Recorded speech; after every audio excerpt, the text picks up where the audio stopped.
Alors, pour ceux qui ont encore un petit peu de courage, on parcourt la propriété 11 et donc l'écriture théorique, donc dans la page 7, du fait que des expériences aléatoires soient indépendantes. Donc, j'ai pour chacune des expériences élémentaires un espace probabilisé oméga i pi. Mon expérience qui correspond en fait à la succession des expériences aléatoires epsilon i, je choisis de la modéliser avec bien sûr l'univers qui est le produit cartésien oméga 1 croix oméga n, puisque se donner un résultat de l'expérience globale, c'est se donner une liste de résultats pour chacune des expériences dites élémentaires. Bien. Alors, premièrement, c'est un petit peu théorique. Ce que je veux dire, c'est que je peux bien définir une probabilité en m'appuyant sur les espaces probabilisés associés aux expériences élémentaires. Alors, on sait que pour définir une probabilité sur oméga, il suffit de définir la probabilité non pas d'un résultat petit oméga dans grand oméga, mais du singleton qui le contient. Donc attention, dans la formule, il faudra bien rajouter des accolades que j'ai oubliées. Donc moi, ce que je veux, non, alors je ne vais pas mettre P encore, je vais mettre, je vais mettre posons. D'accord? Posons. P de oméga, le produit des, alors pour oméga élément de grand oméga, attendez, on va tout bien rédiger, pour oméga élément de grand oméga, on écrit, bien sûr, oméga est donc de la forme, c'est une liste de résultats des expériences à epsilon 1, epsilon n. Voilà. Donc du coup, je vais poser la fonction P qui au singleton oméga associe, non, alors du coup je ne vais pas faire ça, je vais définir f de oméga, voilà, je vais y arriver, je vais définir f de oméga, cette fois-ci je n'ai pas mis d'accolade, c'est volontaire, la formule que l'on me propose, c'est-à-dire le produit des probabilités des singletons oméga i, là par contre il manque les accolades, i variant entre 1 et n. Voilà, je vais y arriver. Ça veut dire que j'ai défini quoi? En fait, on a défini, voilà, on a défini une application petit f, d'accord, de grand oméga dans R+. Alors, ce que je dis, bon, c'est pas la peine de l'écrire, ce que je dis, c'est que ça, en tout cas, c'est bien dans R+, c'est un produit de réel positif. Donc, j'ai bien défini, en fait, une liste de réels positifs correspondant aux différents résultats. Pour que cette liste de réels positifs me permette de définir une probabilité sur oméga, vous vous souvenez qu'il n'y a qu'une seule condition à vérifier, c'est que leur somme fasse 1.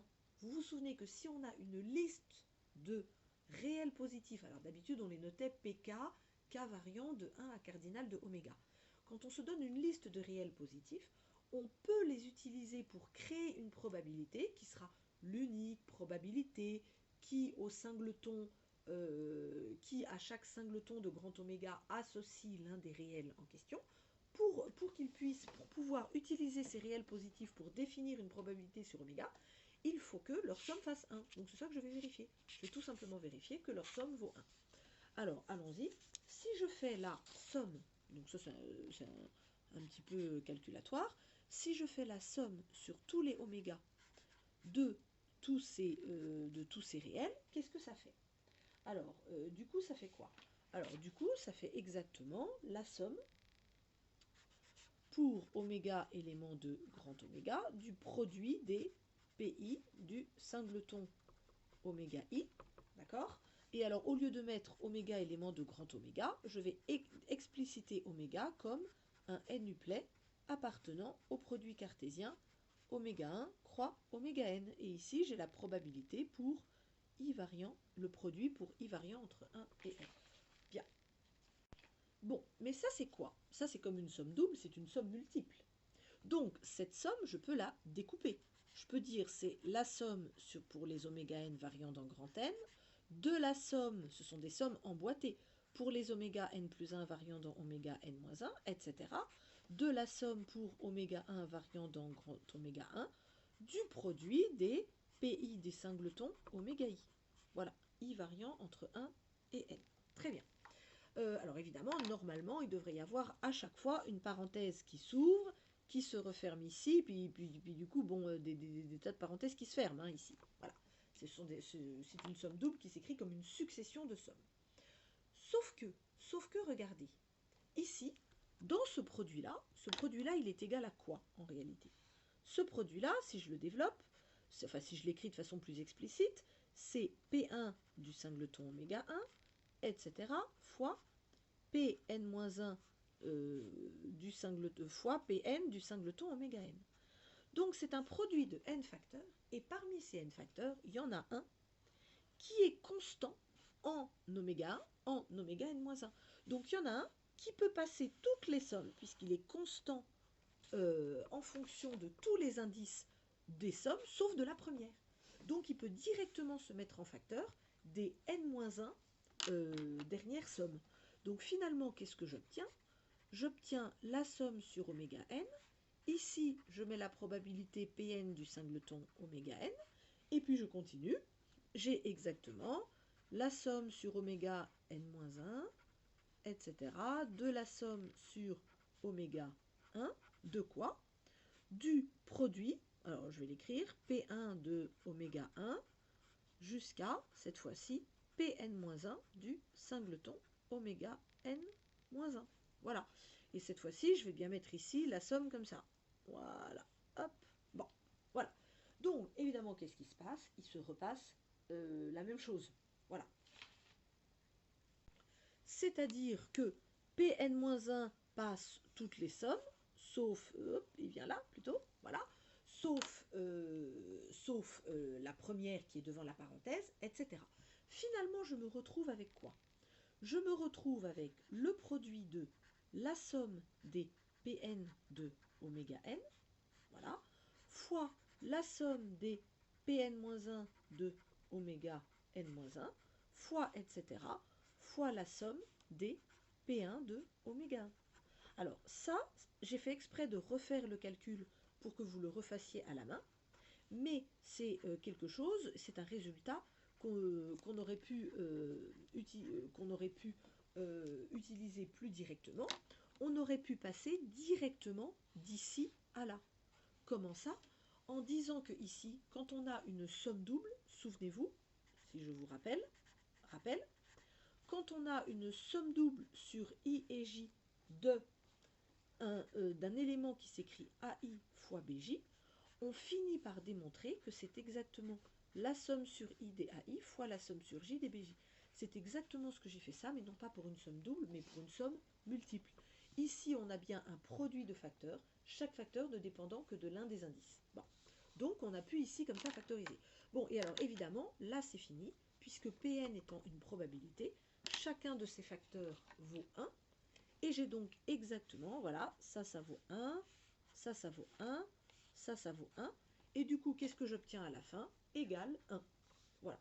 Donc j'ai exactement démontré que les réels positifs que j'avais sont de somme 1. Ça me permet d'affirmer, on avait écrit cette probabilité, il existe une unique probabilité, il existe une unique fonction probabilité, donc sur oméga, c'est-à-dire ce sera une application définie sur P de oméga, telle que, quel que soit l'événement que je prends dans grand oméga, la probabilité du singleton oméga sera justement le réel que j'ai considéré ici, c'est-à-dire le produit des PI, des coordonnées du singleton oméga i, ou voilà, avec, en écrivant oméga 1 oméga n qui sont les coordonnées de oméga. Voilà. Puisque grand oméga, je vous rappelle que c'est le produit cartésien oméga 1 croix oméga n. Bon, donc ça c'est clair. Donc cette formule-là définit bien une probabilité. Ouf. Bon, on est content de le savoir. Alors maintenant on continue. Donc on dit que les expériences sont indépendantes lorsque justement cette probabilité nous convient pour modéliser l'espace entier, comme on l'a vu dans l'exercice 8. Alors maintenant, je vais démontrer le troisièmement. Voilà. Le troisièmement, ça veut dire que si je prends une partie de oméga qui par hasard s'écrit sous la forme A1 croix A2 croix AN, donc je prends des événements chacun associé à une certaine expérience aléatoire. Pour I élément de 1n, AI est associé à l'expérience aléatoire epsilon i. Et qu'est-ce que je vais dire? Je vais poser grand A, l'événement A1 croix A2 croix AN, Alors, c'est évidemment une partie du produit cartésien oméga, hein. Je vous rappelle que oméga, c'est ça. Oméga, c'est le produit cartésien oméga croix oméga n. Et bien, dans ce cas, le produit d'une telle partie de oméga, du produit cartésien, va être exactement égal au produit des PI de AI. Alors, ça, c'est tout à fait clair, il suffit de passer par les résultats. Donc, si j'écris P de A, qu'est-ce que c'est? P de A, on sait que de façon générale, c'est la somme des probabilités des singletons qui appartiennent à l'événement A. Ça, c'est clair. Donc, du coup, il faut que je prenne les listes de résultats qui appartiennent à grand A, c'est-à-dire à A1 croix AN. Ça, c'est une réécriture des résultats de grand A. Et du coup, ici, je vais faire P du singleton oméga 1 oméga n. Bon, ça c'est juste une réécriture. Mais cette probabilité-là, quelle est sa forme? Sa forme, c'est exactement le produit des PI de oméga i. Donc finalement, j'obtiens cette écriture-là, le produit des PI du singleton oméga i. Bon, voilà. Très bien. Et donc du coup, moi ce que je veux montrer, c'est que ça fait bien P de A1 fois P1 de A1 fois, etc. fois Pn de AN. Donc il suffit de faire exactement comme tout à l'heure, une somme multiple. Le terme général est un produit de facteurs, chaque facteur ne dépend que de l'un des indices. Donc cette fois-ci, j'y vais directement. C'est exactement le produit pour i variant entre 1 et n des sommes associées à chacun des indices, c'est-à-dire la somme pour oméga i élément de AI de PI du singleton oméga i. Or ça, justement, c'est exactement quoi? Ça, c'est exactement la définition de PI de AI. Donc ça fonctionne. Donc lorsque les expériences sont aléatoires, en réalité, pour calculer la probabilité d'un produit cartésien d'événements correspondant chacun à l'une des expériences, on peut faire un produit de probabilité en utilisant PI, une probabilité qui est associée à l'espace probabilisé de l'expérience aléatoire I. Alors, il me reste à traiter le quatrièmement. Donc le quatrièmement, qu'est-ce qu'il dit? Alors, il parle des événements qui ne dépendent que d'une seule expérience. Ça, vous savez bien les reconnaître, hein. Mais, donc là, moi, du point de vue théorique, ça veut dire quoi que grand A ne dépend que, alors j'ai mis epsilon 1 hein, pour simplifier, ça veut dire qu'en fait, grand A, donc supposons là, pour démontrer ce qui est là, supposons que grand A ne dépend que de epsilon 1, ça veut dire qu'en fait, il ne dépend que d'un certain événement A1 qui appartient, qui est un événement associé à l'expérience 1, donc qui est une partie de l'univers de l'espace probabilisé associé à l'expérience 1. Ben, dans ces cas-là, évidemment, aller calculer P de A, c'est quoi? Quand je fais P de A, donc je suis censé faire le produit, la probabilité de ce produit cartésien, je suis censé faire P1 de A1 fois P2 de oméga fois etc. fois Pn de oméga, d'après ce que j'ai dit dans le troisièmement. Oui, mais toutes ces probabilités-là valent 1. Donc, en effet, lorsqu'un événement ne dépend que de l'expérience 1, calculer sa probabilité dans l'expérience totale, c'est comme calculer sa probabilité dans l'expérience 1. Mais encore une fois, ça, ce n'est pas vrai si les expériences ne sont pas indépendantes.